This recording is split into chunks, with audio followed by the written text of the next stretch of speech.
Hey there, welcome back to another tutorial. In this video, we are going to learn how you can copy and paste using an iPhone. For that, make sure to go to a website or any place you want to copy a text from. For example, I'm going to this recent news.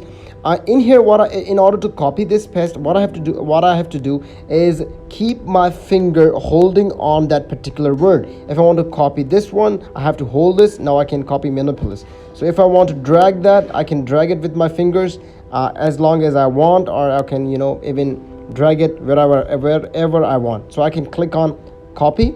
So I copied it and I'll move back. Now it's time to paste it. So in order to paste, you can paste it anywhere. For example, I'm pasting it in the notes and click on, and when you click first time, nothing will happen. You are going to write the text, and if you click again the second time, you will get an option called paste. Click on paste and automatically you see that whatever you have copied is easily available to paste. So if you think this video helped you understand how to copy and paste using an iPhone, please make sure to leave us a comment and give this video a thumbs up, and subscribe to this channel for more videos regarding iPhone, and keep visiting Tides Schooling.